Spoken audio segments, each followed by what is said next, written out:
não se desespere.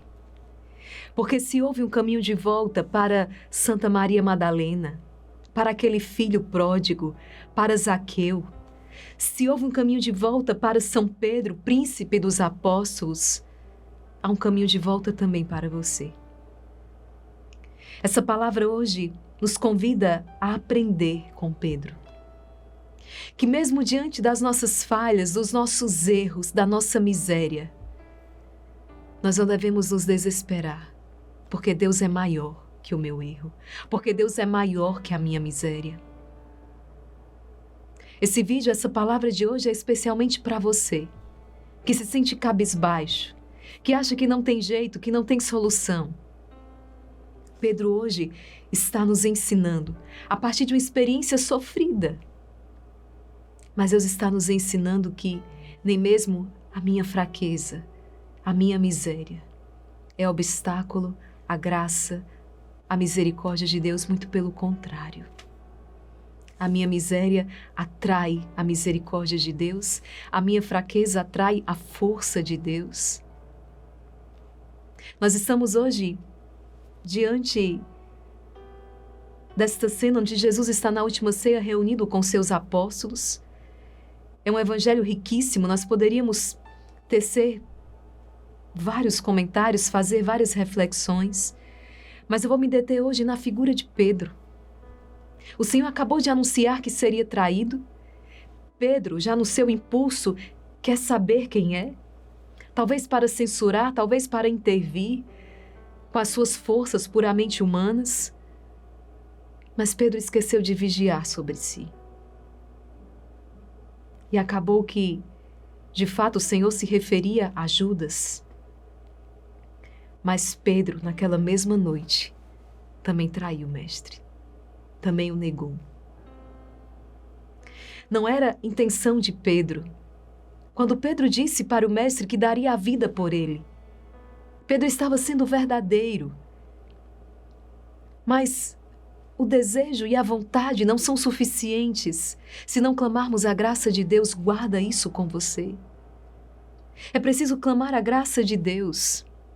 Há uma força que não se assenta na nossa presunção, na confiança em si mesmo, mas uma força que se assenta exatamente na humildade, em saber que eu nada posso sem o Senhor, mas que eu tudo posso naquele que me fortalece.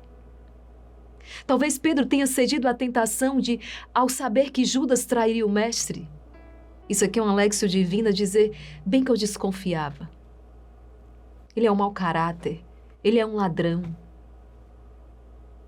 Mas Pedro se julgou melhor que Judas. E esqueceu que, sem a graça de Deus, ele também seria terrível. Isso foi um sacerdote que me falou certa vez numa confissão. E eu guardei comigo, ele disse: filha, sem a graça de Deus, nós seríamos os piores dos criminosos. Nós seríamos os piores seres que existiriam nessa face da terra se não fosse a graça de Deus. Se não fosse a graça de Deus que lhe sustenta, você seria capaz dos piores crimes. Às vezes nos falta a consciência disso. Achamos que porque somos capazes de observar os mandamentos, de cumprir algo da lei do Senhor, somos melhores do que aquele irmão que está distante. Acontece que não podemos esquecer que é a graça de Deus que nos sustenta. Se Deus retira a sua mão de sobre nós por um instante, nós caímos, nós fraquejamos.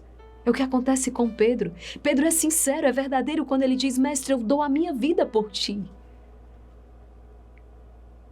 Mas por mais vontade, por mais desejo, ele não é capaz de executar sem a graça de Deus. Nós aprendemos com Pedro a em tudo nos fazermos dependentes de Deus, da sua graça.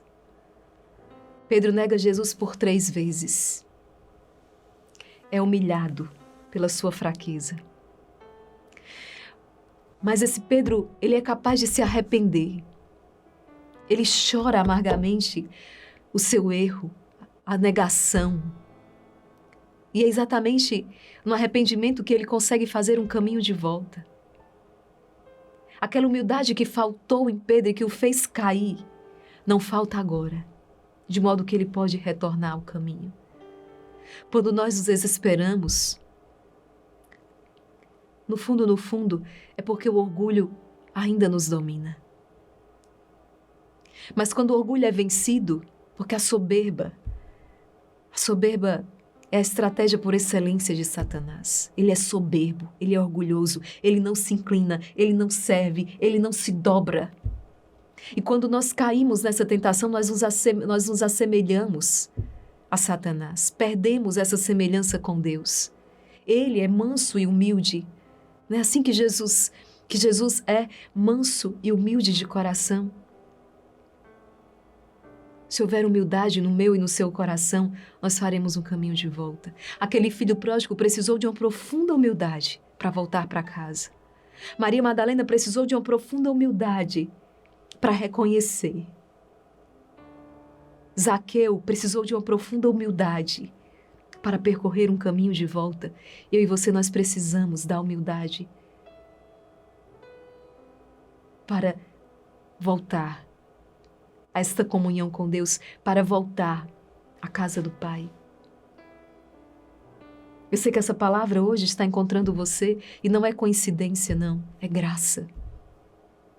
Talvez você que saiu de casa, além da casa do Pai, dessa comunhão com Deus, mas até mesmo saiu da sua casa, abandonou a sua família, porque caiu no pecado. E hoje você, no fundo, deseja fazer um caminho de volta porque você sente falta de ter a sua família, a sua casa, os seus, aqueles que você ama. E o que te impede de voltar? Ou talvez você que abriu mão de algo no momento de fraqueza. E você reconhece que não foi uma decisão boa. Hoje o Senhor está te dando a oportunidade de reconhecer. Largar o orgulho de lado. Perdoar, pedir perdão e retornar. Faça isso quanto antes, porque quando nos deixamos dominar pelo orgulho, pela soberba, podemos cair na cilada que Judas caiu. Judas se desesperou. Caiu no poder, caiu sob o domínio do poder das trevas e o seu fim será terrível. Pedro não. Pedro chorou. Pedro se arrependeu. Pedro soube pedir perdão e retornar. E foi necessário que Pedro passasse por essa experiência, porque aquele que seria o príncipe dos apóstolos precisava trazer em si uma profunda humildade.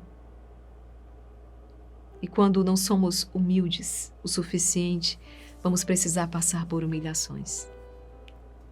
A única pessoa que não é humilhada, a única pessoa que não sofre humilhação é a pessoa humilde. Mas cada um de nós que apresente um grau mínimo que seja de soberba, nós seremos humilhados. E bendito seja Deus por isso, porque é a única maneira de nos configurarmos a Cristo.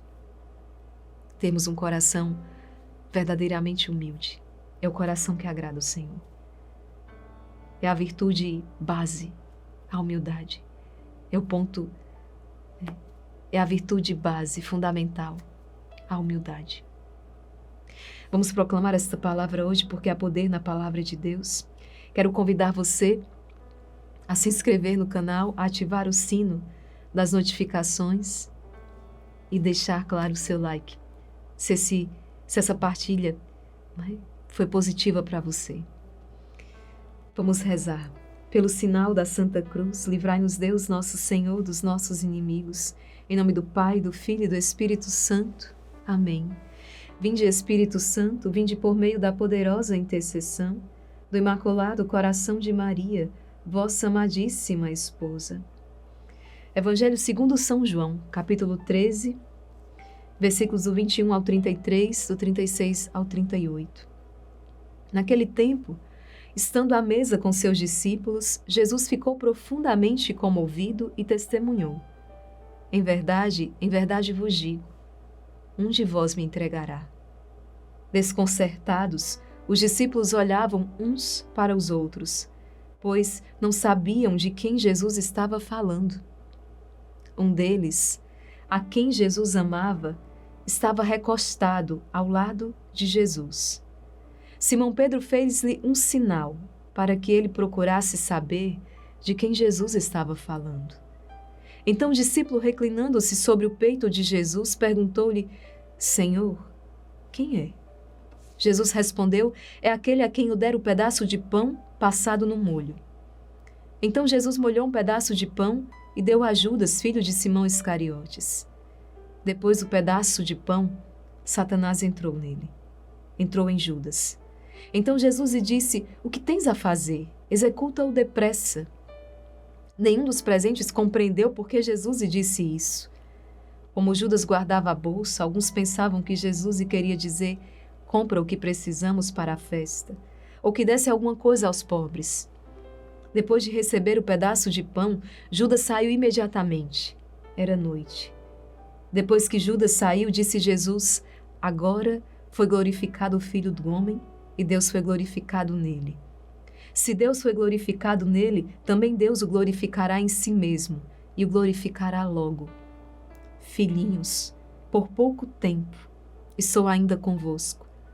Vós me procurareis, e agora vos digo, como eu disse também aos judeus: para onde eu vou, vós não podeis ir. Simão Pedro perguntou: Senhor, para onde vais?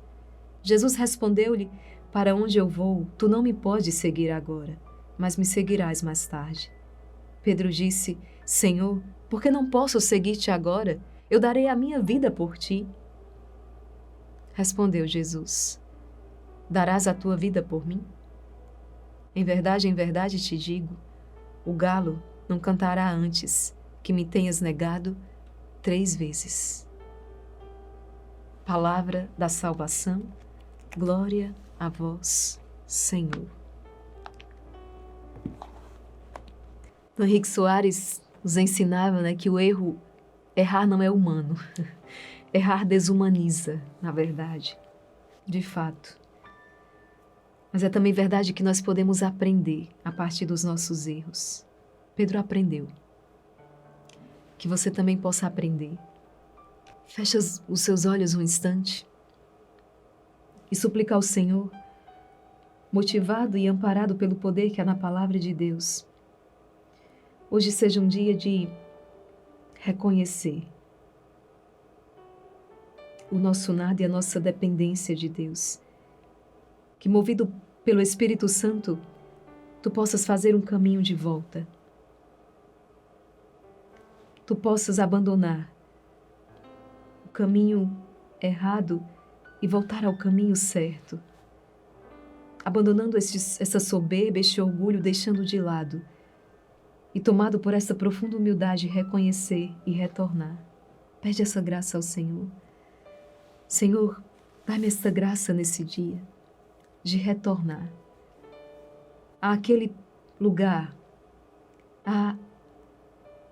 àquela situação que eu não deveria ter abandonado, que eu não deveria ter deixado, porque eu sei que é plano de Deus, que eu sei que é vontade de Deus para a minha vida. Acolhe, Senhor, as minhas lágrimas de arrependimento e o meu coração contrito. E dai-me uma segunda chance. Dai-me uma nova oportunidade de acertar, de recomeçar. Obrigada, Jesus. Em nome do Pai, do Filho e do Espírito Santo. Amém. A Semana Santa é assim. Uma semana riquíssima de aprendizado, de mergulhar no coração de Deus, estar atento a cada detalhe do coração de Jesus, aprendendo com Ele, colhendo os frutos da sua paixão, da sua entrega, da sua oferta de vida. Que esta seja uma semana frutuosa também na sua vida. Que você não desperdice nenhum dos frutos desta semana, saborosíssimos, copiosos. Que você possa colher cada um deles de maneira abundante e repartir. Por isso, compartilhe esta palavra. Com certeza, muitos corações, talvez que você nem imagina, estão necessitados dessa partilha, de experimentar o poder que há nesta palavra. Temos um encontro marcado às 4 horas no Rosário da Madrugada, nesta reta final, rumo à Páscoa do Senhor. Quantas graças, quantos milagres estamos colhendo ali. Venha fazer a experiência da oração na madrugada. Também nos encontramos na novena de Pompeia, na hora da misericórdia, e, claro, no poderoso Terço do Combate, uma programação toda especial essa semana para te ajudar a crescer na intimidade com Deus. Lembrar você também de estar participando ativamente, presencialmente, na sua paróquia, na sua comunidade, né? Da liturgia, da sagrada liturgia, de cada acontecimento. É muito importante não desperdiçar nenhum destes encontros com Jesus. Deus abençoe você e até o nosso próximo encontro, se Deus quiser.